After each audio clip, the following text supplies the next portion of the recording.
गुरु गोस्वामी महाराज प्रभुपाद की जय। अनंत कोटि वैष्णव वृंद की जय। नामाचार्य श्री हरिदास ठाकुर की जय। प्रेम से कहो श्री कृष्ण चैतन्य प्रभु नित्यानंद। श्री अद्वैत गदाधर शिवासादि गौर भक्त वृंद की जय। श्री श्री राधा कृष्ण गोप गोपीनाथ श्याम कुंड राधा कुंड गिरि गोवर्धन की जय। श्री वृंदावन धाम की जय। श्री मथुरा धाम की जय। नवदीप मायापुर धाम की जय। पुरुषोत्तम क्षेत्र जगन्नाथपुरी धाम की जय। गंगा माई की जय। यमुना माई की जय। तुलसी देवी की जय। भक्ति जय। श्रीमद् भागवतम की जय। उपस्थित सभी भक्त वृंद की जय। निताय गौर प्रेमानंदे हरि हरि बोल। हरे कृष्णा। श्रीमद् भागवतम स्कंद 7 अध्याय 2 और श्लोक संख्या 10। ओम नमो भगवते वासुदेवाय।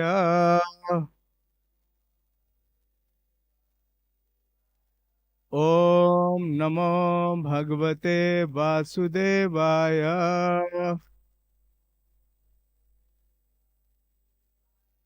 ओम नमो भगवते वासुदेवाय।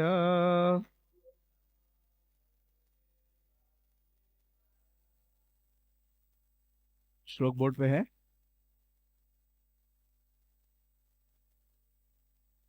सातवां स्कंद दूसरा अध्याय और श्लोक संख्या 10। तावाद्यता भुवम यूयम् ब्रह्मक्षत्र समेधितम् सुधय सुधयान्ध्वं तपोयज्ञ स्वाध्याय व्रतदानिना तावद्यथा भुवं यूयम् ब्रह्मक्षत्र समेधितम् सुधयध्वं तपोयज्ञ स्वाध्याय व्रतदानिना तावद्यथा भवं यूयम् ब्रह्मक्षत्र समेधितम् सुधयध्वं तपोयज्ञ स्वाध्याय व्रतदानिना।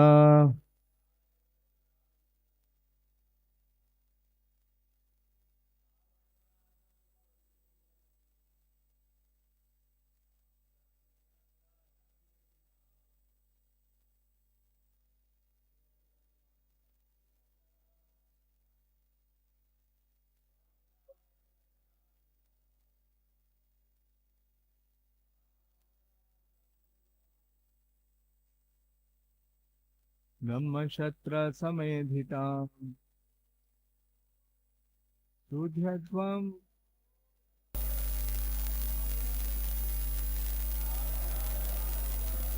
माता जी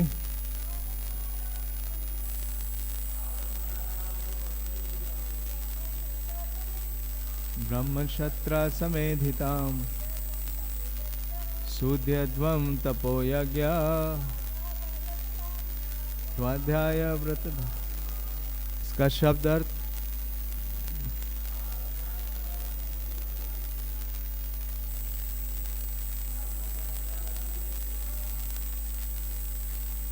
सुधयध्वं तपोयज्ञ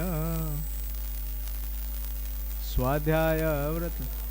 शब्द अर्थ तावत जब तक मैं भगवान श्री विष्णु को मारने में व्यस्त हूं।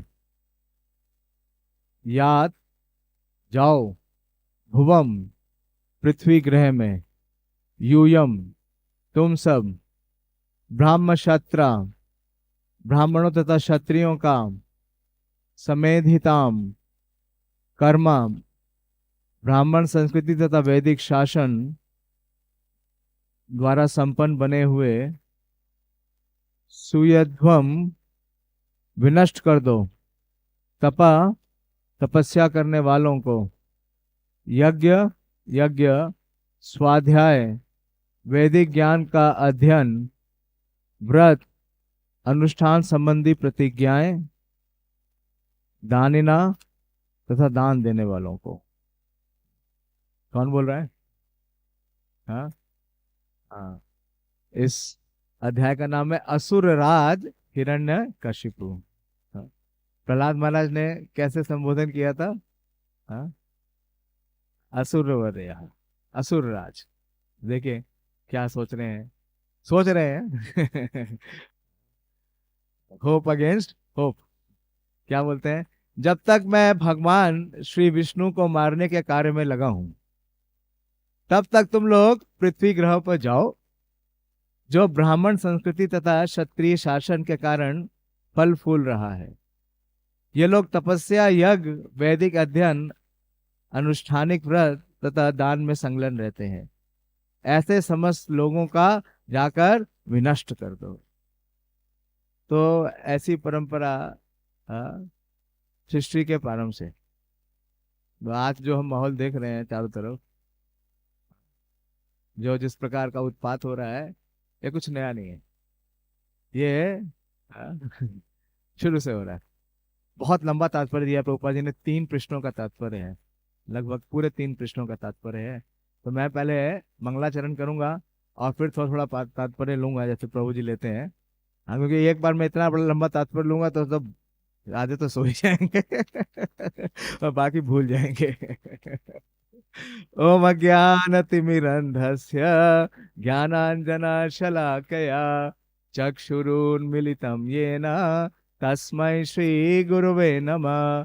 श्रीचैतन्यमनोभीष्टं स्थापितं येन भूतले स्वयं रूप कदा मह्यं ददाति स्वपदान्तिकं। वन्देऽहं श्रीगुरो श्रीयुतपदकमलं श्रीगुरून् वैष्णवांश्च श्रीरूपं साग्रजातं सहगण रघुनाथान्वितं तं सजीवं साद्वैतं सावधूतं परिजनसहितं कृष्ण चैतन्य देवं श्रीराधा कृष्ण पादान् सहगण ललिता श्री विशाखान्वितांश्च। हे कृष्ण करुणा सिंधु दीनबंधु जगतपते गोपेश गोपिका कांत राधा कांत नमोस्तुते। ताप्त कांचन गौरांगी राधे वृंदावनेश्वरी वृषभानुसुते देवी प्रणमामि हरिप्रिये। वाञ्छाकल्पतरुभ्यश्च कृपा सिन्धुभ्येव च पतितानां पावनेभ्यो वैष्णवेभ्यो नमो नमः। जय श्री कृष्ण चैतन्य प्रभु नित्यानंद श्री अद्वैत गदाधर शिवासादि गौर भक्त वृंद। हरे कृष्णा कृष्णा कृष्णा हरे हरे, हरे राम राम राम हरे हरे।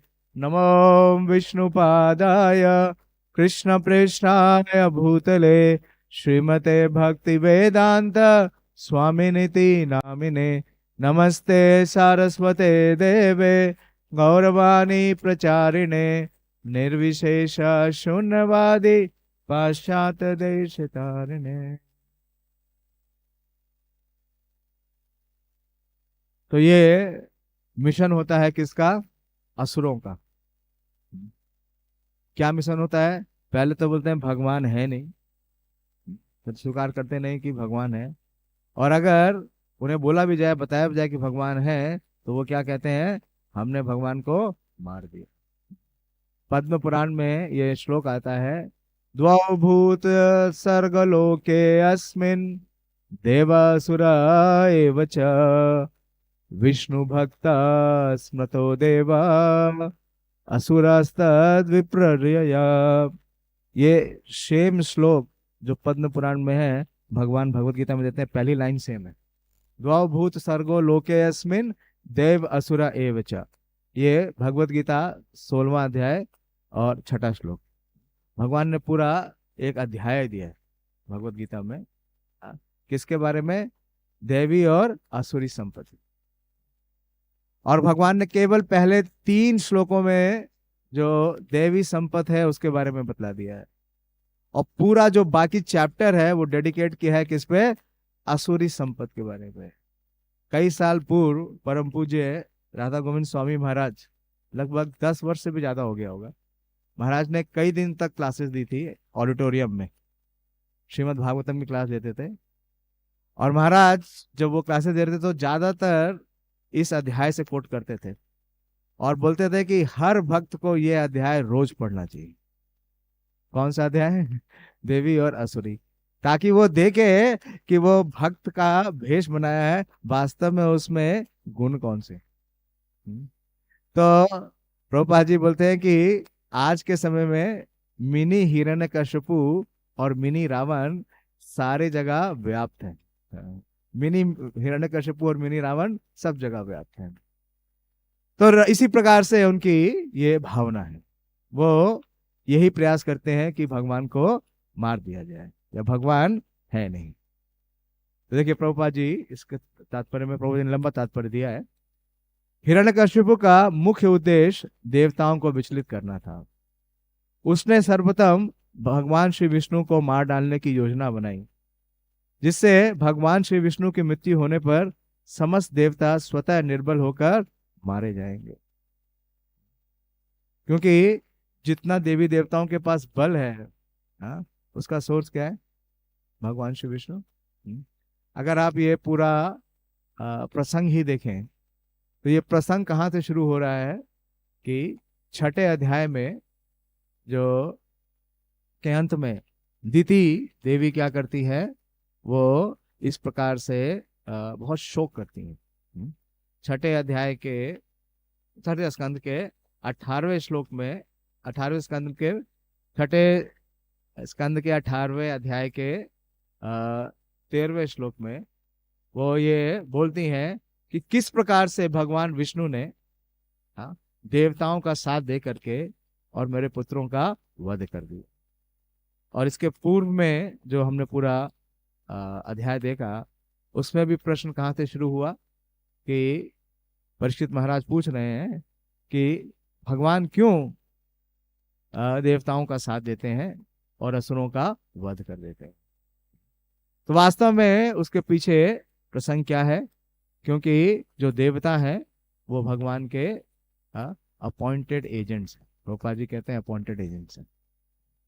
और जो असुर हैं वो क्या करते हैं? वो देवताओं को स्वीकार नहीं करते, उनकी अथॉरिटी स्वीकार नहीं करते, भगवान की अथॉरिटी स्वीकार नहीं करते। तो पूरे अध्याय के अंत में, देवी और असुरी संपत्ति के अध्याय के अंत में, प्रभुपाद जी बोलते हैं केवल एक ही फैक्टर है या एक ही कारण है जिससे ये कहा सकता है कि कौन आसुरी है और कौन देवी है। क्या कारण है? एक सिंगल कारण क्या है? हाँ, कि वो जो वैदिक इंजंक्शंस हैं, जो हमारे वेद और शास्त्र में विधि विधान दिए गए हैं, उसको स्वीकार करते हैं, उसकी जो अथॉरिटी है उसको फॉलो करते हैं, और उनका जीवन क्या है? अनुशासित है। और जो असुरिक लोग हैं वो उसकी अवमानना करते हैं। तो असुर स्वभाव कृष्ण कभू नहीं जानी, लुकाइते नारे कृष्ण भक्त जन स्थानी।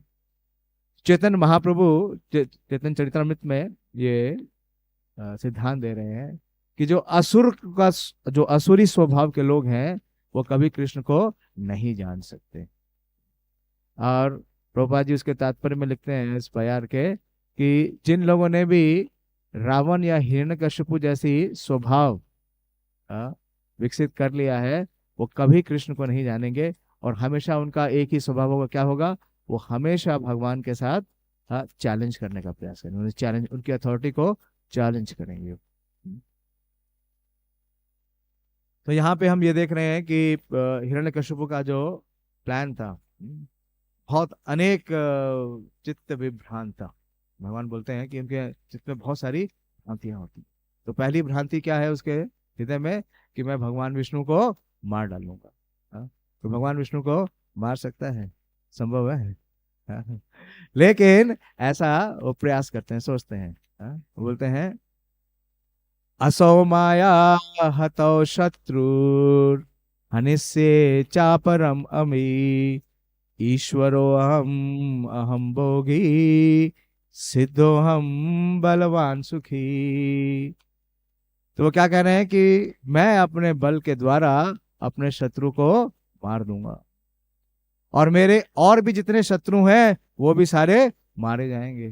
क्यों? क्योंकि वो अपने को क्या समझ रहे हैं, ईश्वरो हम अहम भोगी सिद्धो हम बलवान सुखी। तो इस प्रकार से जो असुर लोग हैं उनका यही स्वभाव है। तो अभी जो वर्तमान में जितनी घटनाक्रम चल रही है, बहुत सारी वॉर्स चल रही हैं, देख रहे हैं, सब जगह वॉर हो रहा है। यूरोप में वॉर हो रहा है, मिडिल ईस्ट में वॉर हो रहा है, इंडिया के आसपास भी बहुत सारा वॉर जोन है। तो इस प्रकार के लोग यही प्रयास करते हैं। वो क्या करते हैं कि जहां से पावर आ रही है, जो पावर का सोर्स है, सबसे पहले हम उसको टर्मिनेट करेंगे। हम्म? तो इसी प्रकार से जो प्रहार हो रहा है वो कहाँ से आ रहा है कि जो पावर का सोर्स है पहले उसको पकड़ो, उसको टर्मिनेट कर दो, तो बाकी सब अपने आप क्या हो जाएंगे, सब मारे जाएंगे। उसकी द्वितीय योजना पृथ्वी ग्रह के निवासियों को सताने की थी। पहली योजना क्या थी, भगवान श्री विष्णु को मारने की। उससे सारे समस्त जितने भी देवतागण हैं वो सारे के सारे निर्बल हो जाएंगे। क्योंकि शत्रुता किसके साथ है, हिरण्यकशिपु की, हाँ, देवताओं के साथ। इसके पूर्व में वो बोल रहे हैं, ये बता रहे हैं कि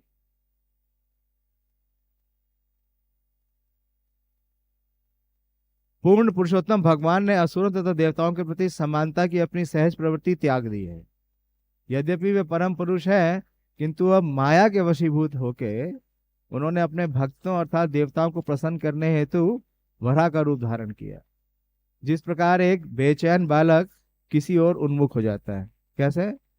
बालक को आप थोड़ा मिठाई दे दीजिए, चॉकलेट दे दीजिए, तो उससे आप कुछ भी करा सकते हैं। तो क्या सोच रहा है भगवान के बारे में? अतः मैं अपने त्रिशूल से भगवान श्री विष्णु के सर को उसके धड़ से अलग कर दूंगा, और उनके शरीर से निकले प्रचुर रक्त से अपने भाई हिरण्याक्ष को प्रसन्न करूंगा, जो रक्त के चूसने का शौकीन था। इस प्रकार मैं भी शांत हो सकूं। तो असुर लोगों का ये विचार है, और यही उसी के कार्यकलाप है। दूसरी योजना थी कि पृथ्वी ग्रह के निवासियों को सताने की थी। पृथ्वीवासियों तथा अन्य ग्रह के निवासियों की शांति तथा समृद्धि ब्राह्मणों द्वारा, क्षत्रियों द्वारा बनाई रखी जाती है। क्यों? कैसे? क्योंकि ब्राह्मण क्या है, वो समाज के सर के समान है। प्रभुपाद जी ने कहा they are like the head which gives direction. और क्षत्रिय क्या है, भुजाएं, भुजाएं। भगवत गीता 4:13 में श्री भगवान कहते हैं, चातुर्वर्णम मया सृष्टम गुणकर्मा विभागश। भौतिक प्रकृति के 3 गुणों तथा उनके नियत कर्म के अनुसार मानव समाज के 4 वर्णों की सृष्टि मेरे द्वारा बनाई गई है। तो ये बहुत ही साइंटिफिक है। चातुर्वर्ण मया सृष्टम। अब शरीर का एक भाग दूसरे भाग का कार्य कर सकते हैं। तो ये जो कंसेप्शन है क्लासलेस सोसाइटी का, हाँ, ये संभव नहीं है। ये उसी प्रकार से है कि सारे शरीर के सारे जो पार्ट्स हैं वो एक ही समान हो जाए। कभी संभव है? हाँ, कोई व्यक्ति खाने के लिए उसको मुख चाहिए, हाँ, वो आंख से नहीं खा सकता, वो केवल भगवान कर सकते हैं, अंगानि यस, लेकिन बाकी कोई नहीं कर सकता। तो इस प्रकार से, जिस प्रकार से शरीर के अलग अलग अंग है जिनसे अलग अलग कार्य करते हैं, अब उसी प्रकार से समाज का भगवान ने विभाजन किया है गुण और कर्म के अनुसार। तो 4 वर्णों की सृष्टि मेरे द्वारा की गई है। और भगवान ने कब किया? कई बार ये चर्चा करते हैं, बोलते हैं कि ये वर्ण आश्रम धर्म कलयुग के लिए नहीं है। भगवान ने गीता कब बोली? गीता कब बोली भगवान ने? कलयुग प्रारंभ होने से जस्ट पहले, हाँ, द्वापर के अंत में और कलयुग प्रारंभ होने से पहले। तो किसके लिए बोली? सतयुग के लोगों के लिए, हाँ, त्रेता या द्वापर के लिए, कलयुग के लिए। और अगर वर्ण आश्रम का व्यवस्था नहीं है तो भगवान ने बताया कि क्या हो जाएगा फिर? वर्ण संकर, वर्ण संकर। तो आज की जो अवस्था है, व्यवस्था है, वो क्या है? वर्ण संकर। और वर्ण संकर जब होगा तो लोग कहाँ जाएंगे? संकरो नरकाएव। अर्जुन ने बोला कि वर्ण संकर होगा तो सब कहाँ जाएंगे? नरक में जाएंगे। तो सभी ग्रहों में भिन्न भिन्न प्रकार के निवासी रहते हैं, परंतु यहाँ पर मनुष्यों द्वारा निवासित पृथ्वी ग्रह के प्रसंग में यह स्तुति की जाती है कि समाज 4 वर्णों ब्राह्मण, क्षत्रिय, वैश्य तथा शूद्र में विभाजित किया जाए। इस पृथ्वी पर भगवान श्री कृष्ण के अवतार के पूर्व ऐसा जाना जाता है कि यह पृथ्वी ब्राह्मणों तथा क्षत्रियों द्वारा व्यवस्थित होती थी। तो पहले ये व्यवस्था बिल्कुल सुचारू थी कि ब्राह्मणों के द्वारा क्या किया जाता था? मार्गदर्शन, धर्म का संदेश और धर्म का ज्ञान दिया जाता था। और क्षत्रिय क्या करते थे? उसका बहुत ही दृढ़ता के साथ उसका पालन करते थे। ब्राह्मण का कर्तव्य है कि वो क्षमा, शांति, दमा, आत्मसंयम, तितिक्षा, सहिष्णुता, सत्यम, सच्चाई, शौचम, स्वच्छता तथा आर्जवम, सरलता का संवर्धन करे। और तब क्षत्रिय राजाओं को मंत्रणा दे कि देश या ग्रह पर किस प्रकार शासन किया जाए। ब्राह्मणों के उपदेशों का पालन करने हेतु क्षत्रियों को चाहिए कि वे जनता को तपस्या, यज्ञ, स्वाध्याय तथा वैदिक अनुष्ठान में दृढ़ बनाने के लिए प्रवृत्त करें। उन्हें ब्राह्मणों, सन्यासियों तथा मंदिरों को दान देने की व्यवस्था करनी चाहिए। ब्राह्मण संस्कृति का ये देवी विधान है। तो दोनों ब्राह्मण और क्षत्रिय दोनों का जो फंक्शन है, जो कार्य है, वो स्पष्ट है। ब्राह्मण क्या करते हैं? ब्राह्मण उन्हें प्रशिक्षित करते हैं, उन्हें प्रेरित करते हैं और धर्म की जो व्यवस्था है उसका अनुशीलन करने के लिए उन्हें शिक्षा देते हैं। जब भगवान भगवत गीता बोल रहे हैं, जो 4वां अध्याय है, और भगवान भगवत गीता की पूरी हिस्ट्री बताते हैं, तो इमं विवस्वते योगम प्रोक्तावान हम अव्ययम विवस्वान मानवे प्राहु मनोर इक्षवा के अब्रवीत। तो प्रभुपाद जी इसके तात्पर्य में बहुत ही विशेष व्याख्या करते हैं। और प्रभुपाद जी बोलते हैं कि human life is meant for cultivation of spiritual knowledge in eternal relationship with supreme personality of Godhead। कि जीवन का उद्देश्य क्या है? कि वो आध्यात्मिक ज्ञान का अनुशीलन करे, भगवान के साथ जो अपना संबंध है उसको पुनर्स्थापित करने के लिए। और जितने भी समस्त, हिंदी में है, इंग्लिश में है? हाँ, हिंदी में है। हाँ, the executive heads of all the states and planets। Hindi में क्या लिखा है एग्जीक्यूटिव हेड्स को? तात्पर्य में देखिए। हाँ, जितने भी प्रशासनिक अधिकारी हैं, सभी स्तर के, सभी राज्यों के और सभी ग्रहों के, क्योंकि यहाँ पे किस ग्रह की बात कर रहे हैं? वो पृथ्वी ग्रह की बात कर रहे हैं, और ग्रहों के बारे में प्रभुपाद जी वर्णन कर रहे हैं। तो उनका ये दायित्व है, ये उनका मतलब दे आर ऑब्लाइज्ड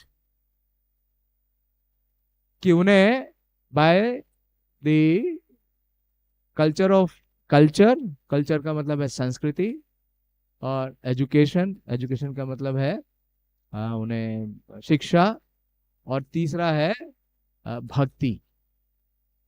ये 3 विभाग में हर एक जो प्रशासनिक अधिकारी है उसका दायित्व है, उसका कर्तव्य है कि वो सभी को प्रशिक्षित करे, जिससे जितनी भी प्रजा है या जो भी उसके ऊपर निर्भर है वो सब के सब कृष्ण भावना भावित हो सके और अपने मनुष्य जीवन को सफल कर सके। तो ये ऑप्शन नहीं है, ये क्या है? कंपल्शन है।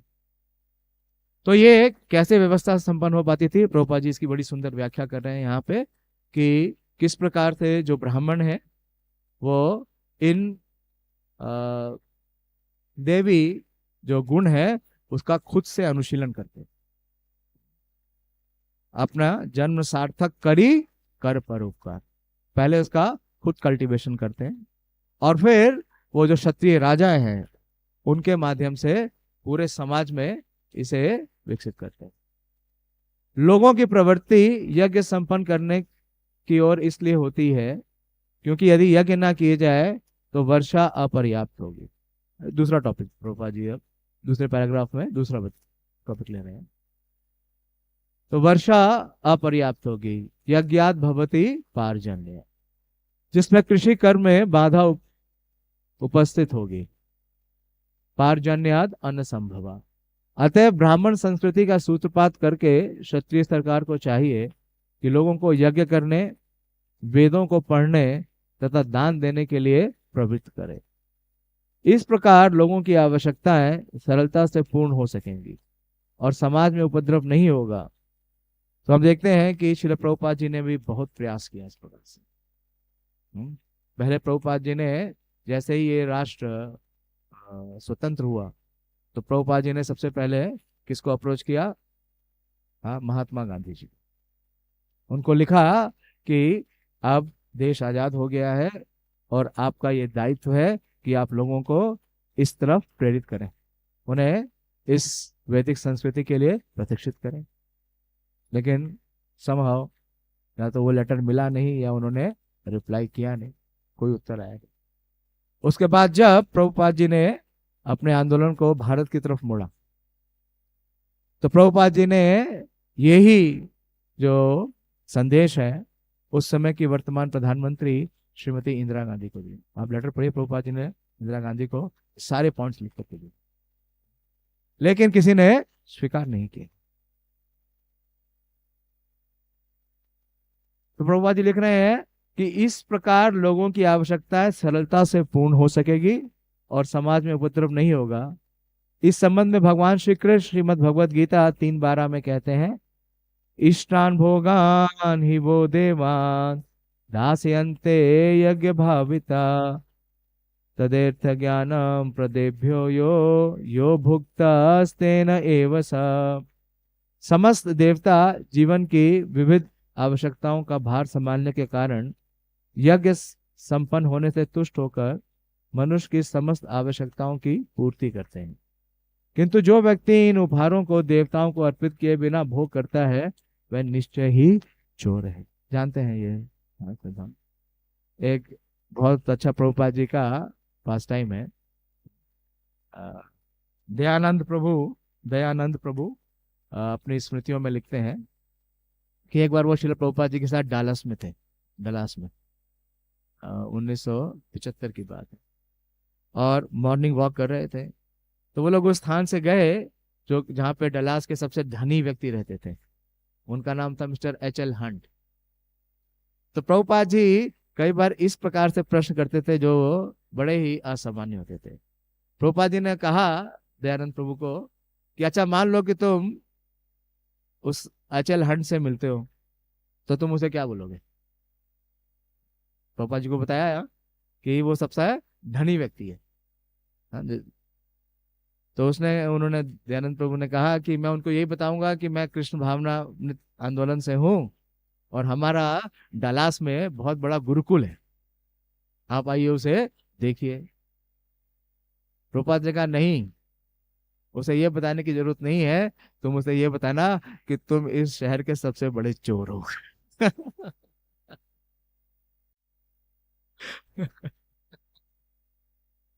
तो दयानंद प्रभु एक और संस्कृति बोलते हैं। दयानंद प्रभु कुछ समय प्रभुपाद जी की सेवा में अनुरुक्त थे। तो उस समय 1976 की बात है, प्रभुपाद जी मायापुर में थे और जयपताका स्वामी महाराज एक बहुत बड़े बिजनेसमैन को कलकत्ता से लेके आए थे प्रभुपाद जी से मिलाने के लिए। सुना होगा आपने पास टाइम। हाँ, तो वो जब आके बैठते हैं तो जयपताका स्वामी महाराज बताते हैं कि ये बहुत बड़े बिजनेसमैन हैं, इनकी बहुत सारी फैक्ट्रियां हैं और प्रभुपाद जी ये कृष्ण भावनामृत में भी है।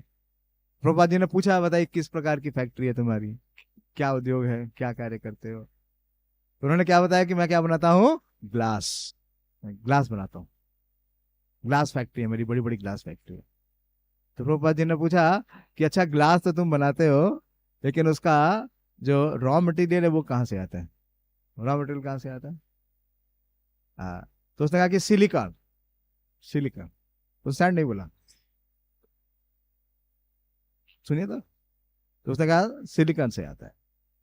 तो 2-3 नाम बताए सिलिकॉन किस प्रकार से जो ग्लास बनाने का जो प्रोसेस है। तो प्रभुपाद जी ने पूछा वो सिलिका कहाँ से आता है? तो प्रभुपाद जी ने कहा कि सिलिका आता है सैंड से, और सैंड कहाँ से आता है? हाँ, प्रकृति से। क्या तुमने उसे बनाया है? नहीं। तो प्रभुपाद ने कहा कि ये भगवान की संपत्ति है। उसने पूछा प्रभुपाद जी ने कि ये सैंड किसका है, बालू किसका है? तो उसने कहा भगवान का।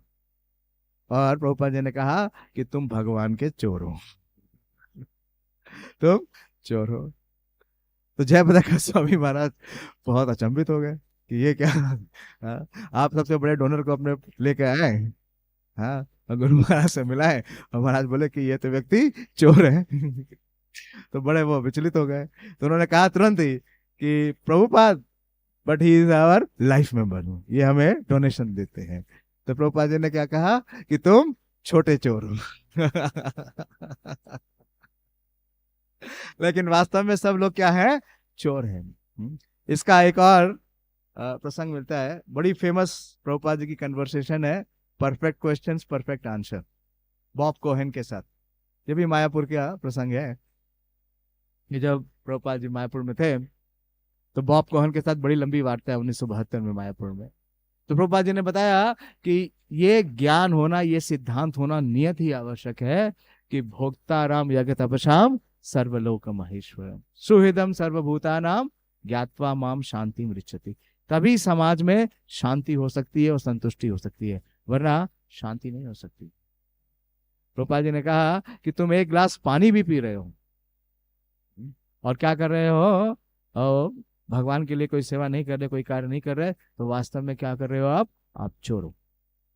तो जो व्यक्ति चोरी कर रहा है उसका मतलब क्या है? वो अज्ञान में, और अज्ञान के कारण ही व्यक्ति क्या कर रहा है? इतना कष्ट पा रहा है और वो पाप कर रहा है। तो इसलिए ये शिक्षा देनी बड़ी अनिवार्य है। इसे प्रभुपाद जी ने कहा मैंने ये जो मूवमेंट बनाया है, ये मूवमेंट किसके लिए है? टू क्रिएट ब्राह्मणास, ब्राह्मणों का निर्माण के लिए। क्यों? क्योंकि वो इस विद्या का जो अध्ययन है वो करेंगे और इसका वितरण करेंगे।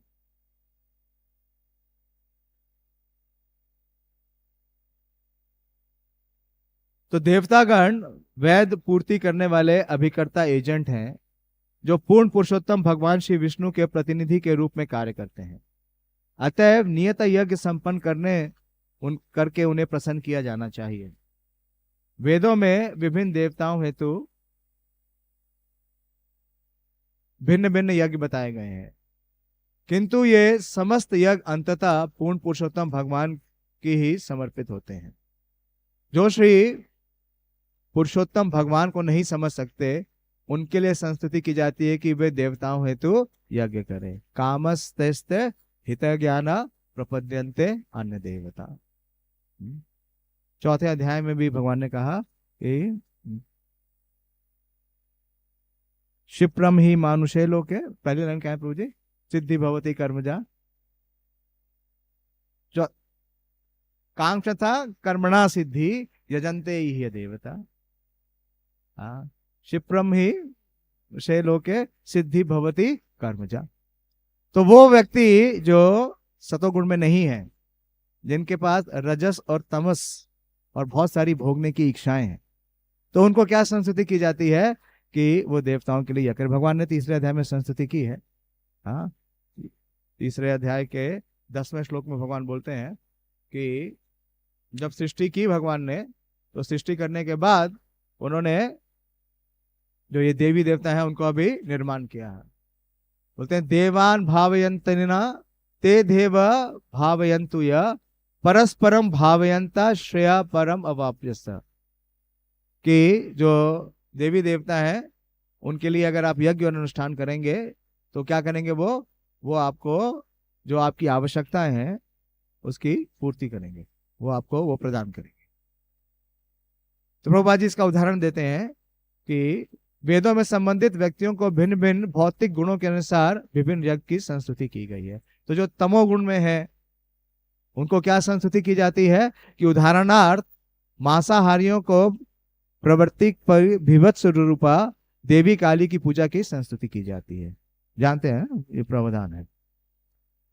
इस देवी के समक्ष पशुओं की बलि दी जाती है, किंतु सतोगुणियों के लिए दिव्य भगवान विष्णु की पूजा की संस्तुति की गई है। अंततः समस्त यज्ञ क्रमशः दिव्य पद तक ऊपर उठाने के लिए नियमित किए जाते हैं। समान व्यक्तियों को कम से कम 5 यज्ञ आवश्यक हैं, जिन्हें पंच महायज्ञ कहा जाता है। किंतु मनुष्य को यह जान लेना चाहिए कि मानव समाज की समस्त आवश्यकताएं श्री भगवान के अभिकर्ता एजेंट देवताओं द्वारा पूरी की जाती है, कोई कुछ बना नहीं सकता। तो ये बहुत विशेष है। इसको किस प्रकार से समझें कि जितने देवी देवता हैं वो भगवान के अपॉइंटेड एजेंट हैं। तो एक बार एक भक्त बहुत अच्छा, बहुत सुंदर उदाहरण प्रस्तुत कर रहे थे। आप किसी बड़ी कंपनी में जाइए, किसी बड़ी कंपनी के ऑफिस में जाइए, तो वहां पे आपको क्या मिलेगा? जो उनका स्वागत कक्ष होता है, वहां पे रिसेप्शनिस्ट होती हैं, वो आपका स्वागत करेंगे। आप सवेरे जल्दी पहुंच जाइए, हाँ, ऑफिस खुलने से पहले, और वहां जाके वेट करिए। तो ऑफिस में जितने भी पहले हेड क्लर्क आएगा, हेड क्लर्क आएगा, तो रिसेप्शनिस्ट उसको कैसा अभिवादन करेगी? वो खड़ी होगी और बोलेगी गुड मॉर्निंग सर, बोलेगी। अब हेड क्लर्क के बाद मैनेजर आएगा, तो भी वो जो रिसेप्शनिस्ट है वो क्या बोलेगी? Good morning sir. फिर जनरल मैनेजर आएगा, उसको भी क्या बोलेगी? Good morning sir. प्रेसिडेंट आएगा, उसको भी क्या बोलेगी? Good morning sir. और अगर कंपनी के चेयरमैन आएंगे तो भी क्या बोलेगी? Good morning sir. लेकिन सर करने से क्या जो हेड क्लर्क है, जो मैनेजर है, जो प्रेसिडेंट है, वो मालिक बन गए क्या? मालिक बन सकते हैं? नहीं। लेकिन रिसेप्शनिस्ट को पता है कि मालिक कौन है। लेकिन जो बाहर व्यक्ति खड़ा हुआ है वो क्या सोचेगा? कि सब एक है, सब एक नहीं। अब दूसरा उदाहरण, कि जो एजेंट हैं, जो देवी देवता हैं, उनके पास अपना कुछ नहीं है। अब एक बड़ी कंपनी है, उसमें बहुत सारे एम्प्लॉयज हैं, तो क्या मालिक सैलरी डिसाइड करता है कि वर्कर्स की क्या सैलरी होगी? कौन डिसाइड करता है? मैनेजर। और इंक्रीमेंट भी कौन करता है? इंक्रीमेंट कौन करता है? मैनेजर। लेकिन मैनेजर क्या अपने घर से देता है? देने वाला कौन है? मालिक है। तो इसी प्रकार से जितने भी देवी देवताएं हैं वो सब क्या है? वो भगवान के एजेंट हैं या मैनेजर्स हैं। उनके पास अपना कुछ भी नहीं है। तो कभी कंफ्यूजन नहीं होना चाहिए। किंतु मनुष्यों को यह जान लेना चाहिए कि मानव समाज की समस्त आवश्यकताएं श्री भगवान के अभिकर्ता एजेंट देवताओं द्वारा पूरी की जाती है, कोई कुछ नहीं बना सकता। श्री श्री राधा पारसारथी भगवान की जय, ललिता विशाखा देवी की जय, श्री श्री सीताराम लक्ष्मण हनुमान की जय, श्री ताई गौर सुंदर की जय। अब प्रभुपाद जी एक तीसरा प्रसंग ले रहे हैं। क्लियर कर दिया पहला कि जो असुर लोग हैं वो क्या करते हैं, दूसरे प्रसंग में बताया कि यज्ञ करने की संस्तुति की गई है, हाँ, धर्म की स्थापना। और तीसरा बता रहे हैं कि मनुष्य समाज समस्त खाद्य पदार्थों के विषय में विचार करे। इसमें अन्न, फल, सब्जी, दूध तथा चीनी सम्मिलित हैं, जो शाकाहारियों के लिए है। इसमें मांसाहारियों के लिए भी खाद्य पदार्थ होते हैं, यथा मांस, किंतु इसमें से किसी का भी निर्माण मनुष्य द्वारा नहीं किया जा सकता। पुनः दूसरा उदाहरण ऊष्मा, प्रकाश, जल तथा वायु से ले लें, जो जीवन हेतु आवश्यक है, और इनमें से भी किसी का भी निर्माण मानव समाज द्वारा नहीं किया जा सकता। तो आप देखिए, इतनी फूड इंडस्ट्री है, लेकिन किसी भी फूड इंडस्ट्री में आप एक दाना भी अन्न का नहीं उगा सकते।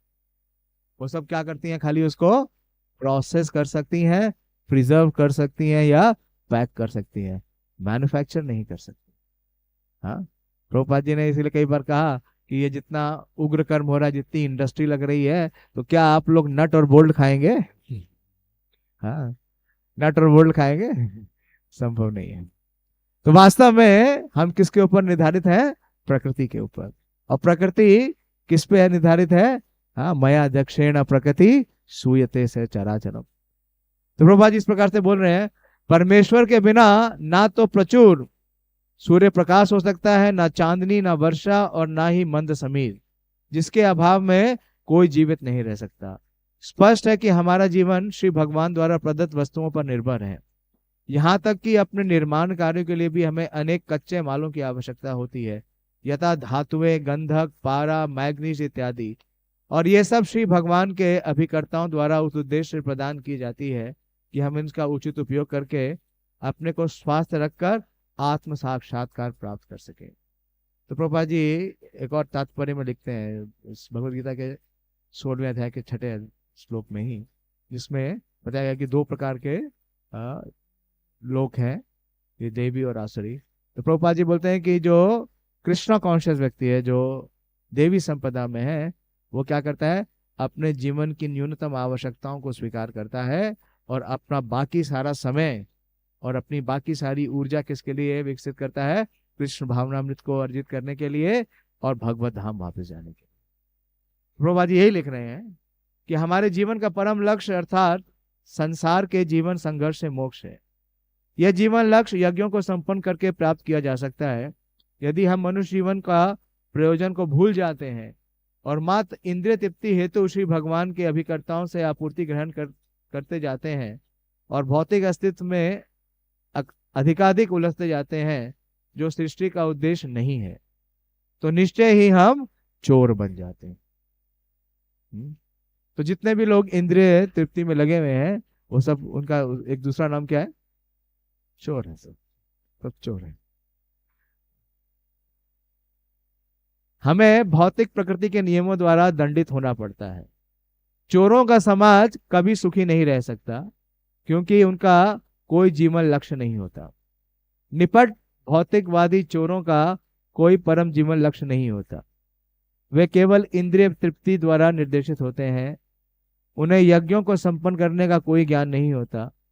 किंतु भगवान श्री चैतन्य ने यज्ञ की सरलतम विधि का सूत्रपात किया है, जो संकीर्तन यज्ञ है, और जिससे विश्व का कोई भी ऐसा व्यक्ति जो भी कृष्ण भावनामृत के सिद्धांतों को स्वीकार कर लेता है, संपन्न कर सकता है।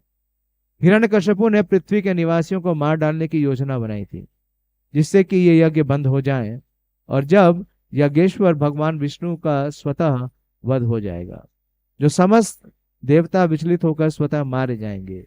ये हिरण्यकश्यपु की असुरी योजनाएं थी, जो ऐसे कार्यों में दक्ष था। तो देखिए, जो चैतन्य महाप्रभु की योजना है, अब यज्ञ चैतन्य महाप्रभु का क्या है, यज्ञ संकीर्तने प्राय यजंते ही सुमेधसा। हाँ, इस संकीर्तन यज्ञ का क्या प्रभाव है और कितना प्रभाव है, इसका एक वृतांत में बताता हूँ।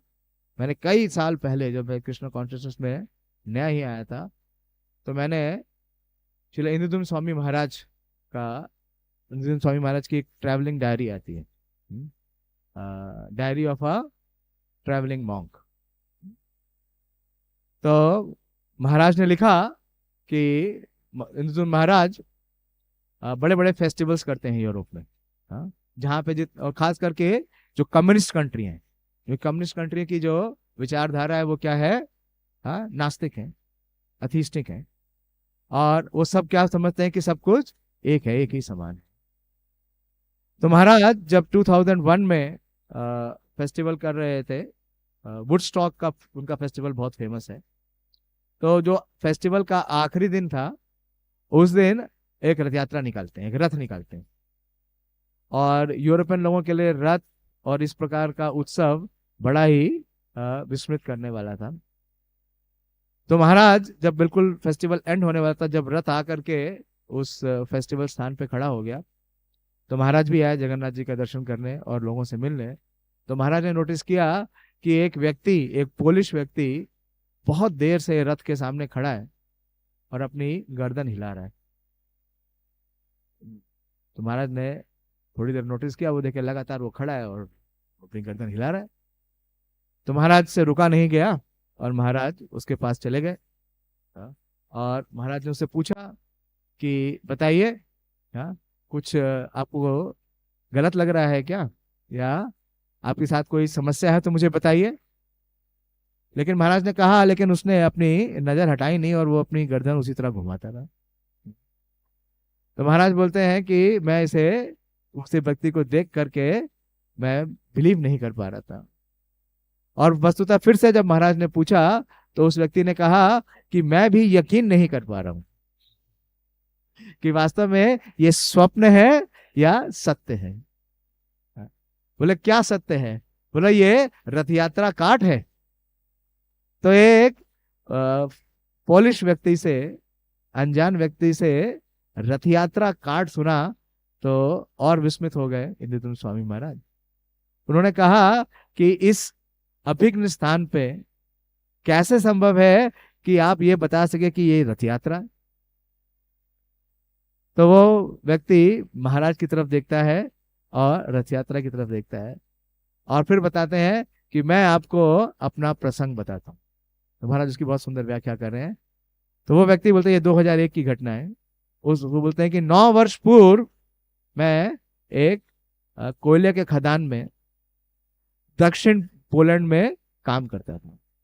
और कोयले की खदान में क्या होता है, कई बार बहुत खतरा होता है। क्या होता है, हाँ, वो खदाने में गिर जाती है, चट्टान गिर जाती है या पानी आ जाता है। बहुत साल पहले एक मूवी भी आई थी इंडिया में। हाँ। तो क्या हुआ कि खदान में ऐसे ही अकस्मात एक एक्सीडेंट हो गया और उसके साथ के जितने भी वर्कर्स थे वो सारे के सारे उसमें मारे गए और वो जीवित नहीं बचे। ये किसी प्रकार से जीवित बचा, बाहर निकल सका।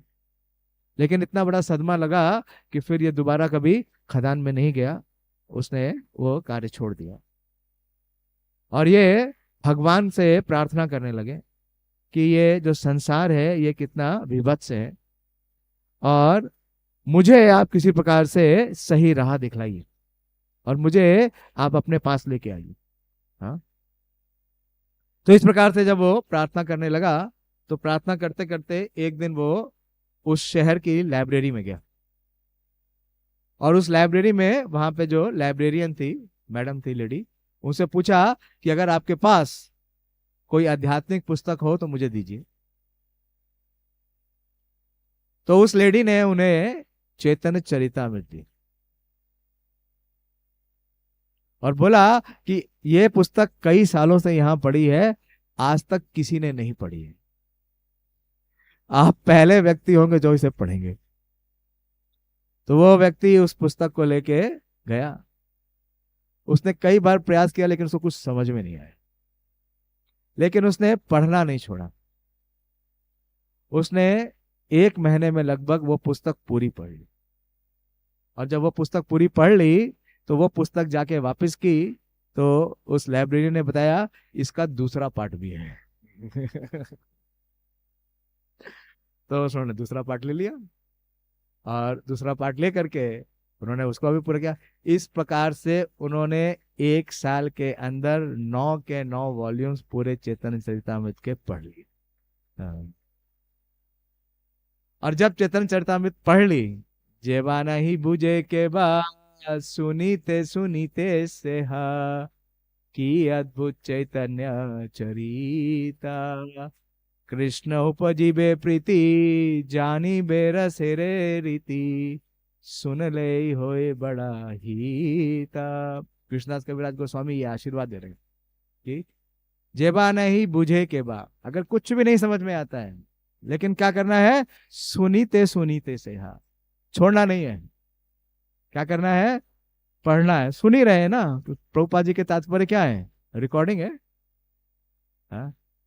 की अद्भुत चैतन्य चरिता, असर क्या होगा, कृष्ण उपजीवे प्रीति, कृष्ण से उनकी प्रीति हो गई। जानी बे रसीरे रीति, जो जो जिस रस को प्रदान करने के लिए चैतन्य महाप्रभु आए थे, माधुर्य उज्ज्वल प्रेमा रस, उस रस के प्रति उनका आकर्षण जग गया और वो पागल की तरह सब जगह भाग रहे थे, ढूंढ रहे थे कि कहाँ है, हाँ, भगवान का रथ, भगवान जगन्नाथ का रथ कहाँ है, भगवान के भक्त कहाँ है, संकीर्तन कहाँ है। और उन्हें पता चला कि पोलैंड में कुछ भक्त आए हैं। ये इंद्रदुम्न स्वामी महाराज ने फेस्टिवल किया, तो वो साउथ पोलैंड से होटल बुक करके वहां आते हैं और जब वो आते हैं और भक्तों को देखते हैं, कीर्तन का मधुर ध्वनि सुनते हैं, तो उनको विश्वास नहीं। तो ये चमत्कार है चैतन्य महाप्रभु के आंदोलन का। और उस आंदोलन के सबसे बड़े प्रवर्तक हैं हिज डिवाइन ग्रेस, कृष्ण कृपा श्री मूर्ति अभय चरणारविंद। और उस प्रेम को प्रभुपाद जी ने कहां पूरित किया है, अपनी पुस्तकों में। प्रभुपाद जी लिखते हैं, अगर आप प्रस्तावना पढ़ेंगे कृष्णा बुक में, तो प्रभुपाद जी लिखते हैं कि इस एक मात्र पुस्तक को पढ़ने से कृष्ण के प्रति जो प्रेम है वो आपका उजागर हो जाएगा।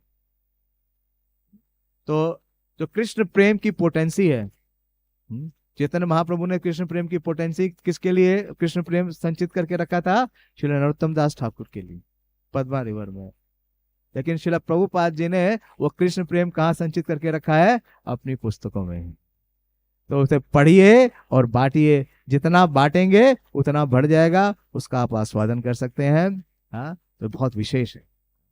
तो इस प्रकार से जो अभी आंदोलन चल रहा है, मैराथन चल रहा है, भरपूर प्रयास करिए। जितना आप प्रयास करेंगे, हाँ, गोपी भाव प्रभु रिपोर्ट भेजते हैं, एक भक्त के बारे में उन्होंने भेजा कि वो रोड के ऊपर 20 सेट श्रीमद् भागवतम निकाल चुके हैं। तो क्या आस्वादन कर रहे होंगे वो, हाँ?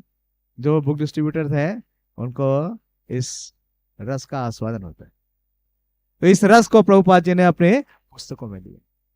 तो जितना आप वितरण करेंगे, महाप्रभु ने यही कहा कि मैं आया हूं इन फलों को देने के लिए, लेकिन मैं अकेले इसका वितरण नहीं कर सकता। मुझे वितरित करने के लिए बहुत सारे माली चाहिए, बहुत सारे हाथ चाहिए। तो जितना आप वितरण करेंगे उतना ये जो कृष्ण प्रेम है उतना आपका उसका आस्वादन हो सकता है, उसे प्राप्त कर सकते हैं। ये प्रभुपाद जी की सबसे बड़ी देन है, सबसे बड़ा दान है। नमो महावदान्याय कृष्ण प्रेम प्रदायते कृष्णाय कृष्ण चैतन्याय नामने गौर श्री चैतन्य मनोभीष्टम स्थापितम येन भूतले स्वयं रूप कदा मह्यम ददाति स्वपदान्तिकम्। श्रील प्रभुपाद की जय, श्री चैतन्य चरितामृत की जय, श्रीमद् भागवतम की जय, उपस्थित सभी भक्त वृंद की जय। निताय गौर प्रेमानंदी। हरि हरि हरे कृष्णा।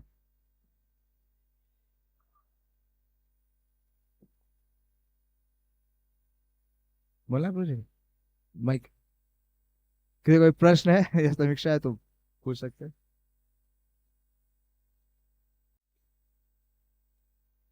हरे कृष्णा, बहुत बहुत धन्यवाद। तो यहाँ पर हिरण्यकशिपु असुरों का नेतृत्व कर रहे हैं।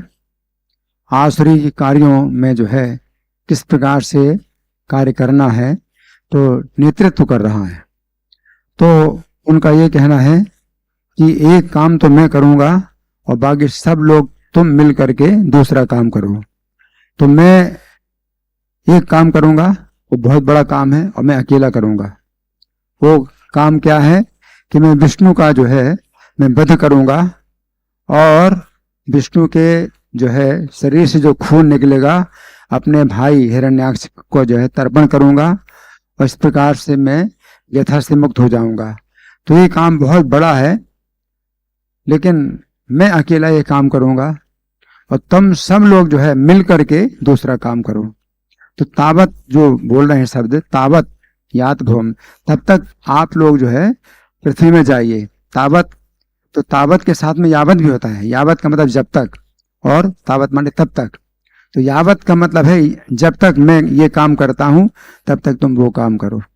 तो जब तक मैं ये काम करता हूँ तो क्या काम करता हूँ? विष्णु का जो है मैं वध करूँगा और उनके रक्त से अपने भाई का तर्पण करूँगा और विष्णु के जो है नष्ट होने से फिर जो देवता अपने आप नष्ट हो जाएंगे, मुझे कुछ करने की जरूरत नहीं पड़ेगी। जैसे कि वृक्ष की जड़ को आपने नष्ट कर दिया तो शाखाएं हैं और पत्ते हैं सब अपने आप ही सूख जाएंगे। तो एक एक पत्ते को नष्ट करने की जरूरत नहीं है पेड़ में, आप जड़ को नष्ट कर दो। तो जितने भी देवता हैं, 33 करोड़ देवता हैं, जितने भी देवता हैं, तो उनको जो है कुछ करने की जरूरत नहीं है, अपने आप नष्ट हो जाएंगे। हैं कृत्य मूले वनस्पतो विटपाए सुष्यन्ति विष्णु प्राणादेवो सहा, क्योंकि जितने भी देवता हैं सब उनके प्राण विष्णु में हैं। तो जैसे जड़ से जो है शक्ति मिल रही है पूरे वृक्ष को और सिंचन मिल रहा है वृक्ष को, और जड़ ही अगर खत्म कर दी, नष्ट कर दी, तो पूरा का जो पूरा जो है सब नष्ट हो जाएगा। देवता लोग, तो विष्णु को मैं नष्ट करूंगा तो देवता लोग अपने आप नष्ट हो जाएंगे। तब तक आप लोगों को क्या कार्य करना है कि पृथ्वी में जो तपस्या, यज्ञ, स्वाध्याय और दान के जो कार्य हो रहे हैं और इनके कारण से जो संपत्ति और शांति प्राप्त हो रही है पृथ्वी लोक के वासियों को, तो तुम जो है उन सबको नष्ट करो। तो जो देव जितने भी असुर लोग हैं ये छोटे छोटे कार्य करें और मैं जो है अकेला बहुत बड़ा कार्य करूंगा। तो मैं जो है हिरण्यकशिपु, तो हिरण्यकशिपु के अंदर ये भावना रहती है कि लोगों का नेतृत्व करना है, असुरों का नेतृत्व करने का कार्य हिरण्यकशिपु का है। और हिरण्याक्ष का कार्य क्या था? अकेले जाना है, अकेले युद्ध करना है। वो सेना नहीं रखता अपने पास, वो जो है अकेला ही जो है चाहता है कि मैं अपनी शक्ति दिखलाऊं, सेना अपने साथ में नहीं रखता। वो शासन की कोई उसको की जिम्मेदारी नहीं है। हिरण्यकशिपु जो है शासन की जिम्मेदारी लेता है, सेना अपन को जो है प्रशिक्षित करता है, असुरों को प्रशिक्षित करता है और कार्य करने की दिशा दिखाता है। तो तीनों जन्मों में इसी प्रकार से हैं। पहले जन्म में हिरण्यकशिपु हिरण्याक्ष इस प्रकार से हुए, दूसरे जन्म में ये क्या हुए? कुंभकर्ण रावण। तो रावण के अंदर भी वही भावना थी, राक्षसों को एकत्रित करना, उनको संगठन बनाना, उनकी सेना तैयार करना, शासन करना। और कुंभकर्ण खाली सोने का कार्य करेगा या फिर युद्ध नष्ट करेगा, तो विनाशकारी कार्य करेगा या सोएगा। और फिर रावण जो है मतलब बहुत कार्य करेगा, रचनात्मक कार्य करेगा, असुरों की जो है संगठन बनाना और सब जो है कार्य करना। फिर तीसरे अवतार में ये जो है शिशुपाल और दंतवक्र हुए। तो शिशुपाल के अंदर भी ये सब भावना थी कि भाई सब लोगों को जो है अपने पक्ष में लेना। तो राजसूय यज्ञ में सब लोग जो है कृष्ण के पक्ष में और कृष्ण की अग्नि पूजा हो रही है। तो उसने जो है आसुरी स्वभाव के जितने राजा थे उन्होंने उन सबको अपने पक्ष में लिया और सबके बीच में जो है कृष्ण की निंदा की। और काफी आसुरी स्वभाव के राजा थे शिशुपाल के पक्ष में आ गए, उस समय आ गए, है ना। और जब शिशुपाल मारा गया तो सब भाग गए डर के मारे कि अब हमारा भी नंबर आएगा। दंतवक्र जो है बिल्कुल अकेला, वो गदा लेकर के ढूंढ रहा है कृष्ण मिल जाए बस। वो चाहता है बस अकेले कृष्ण मिल जाए, मैं अकेला रहूं, कृष्ण अकेले रहे और बस मैं कृष्ण को मार दूं। तो ये वही चीज है, दंतवक्र का कार्य और ये जो कुंभकर्ण का कार्य और हिरण्याक्ष का कार्य एक ही प्रकार का है, अकेले युद्ध करना है और क्या अपनी शक्ति दिखाना। और ये जो शिशुपाल का कार्य है, रावण का कार्य है, हिरण्यकशिपु का कार्य है, ये सब असुरों को जो है संगठित करना है, अपने जो है पक्ष में करना है और विष्णु के जो है से जो है सबको जो है क्या करना है, दूर करना है, शत्रुता पैदा करना है विष्णु से। तो ये जो है हिरण्यकशिपु का कार्य है। तो यहाँ पर यही चीज देखी जा रही है कि मैं ये काम करूं, तुम लोग ये काम करो, इस तरह से मतलब चारों तरफ से जो है मतलब हम क्या करेंगे, विनाशकारी कार्य करेंगे और विष्णु के जो है पक्ष, विष्णु के विरुद्ध कार्य करेंगे। अब ये नहीं सोच रहे असुर लोग कि भगवान विष्णु से ही जो है मतलब सब कुछ उत्पन्न हुआ है और विष्णु को अगर नष्ट कर दिया तो आप खुद ही नष्ट हो गए। वृक्ष की जड़ को आप नष्ट कर रहे हैं, तो वृक्ष की जो शाखाएं हैं, तो जितनी शाखाएं हैं सब मिल करके चाहते हैं कि हम जड़ को नष्ट करें, तो क्या होगा, तो वो अपने आप नष्ट हो जाएंगे। तो भगवान विष्णु के कारण ही जो है हमारा जीवन, जीवनम सर्वभूतेषु, तो भगवान ही जो है सबको जीवन देने वाले हैं, है ना। तो वो ही जो है मतलब अपने ही पैर में कुल्हाड़ी मारने वाली बात है। तो आसुरी स्वभाव जो है इसी प्रकार से अज्ञानम चाभिजाता से पार्थ संपदम आसुरी, यह अज्ञान जो है असुरों की संपत्ति है। जितना ज्यादा ज्ञान होता है असुर के अंदर, उतना ही बड़ा वो असुर माना जाता है और सम्मानित होता है। वो संपत्ति उनकी अज्ञान। प्रभुपाद जी कह रहे हैं ऐसे मिनी हिरण्यकशिपु और रावण बहुत है, उन्हीं की संख्या बढ़ रही है। ग्रंथराज श्रीमद्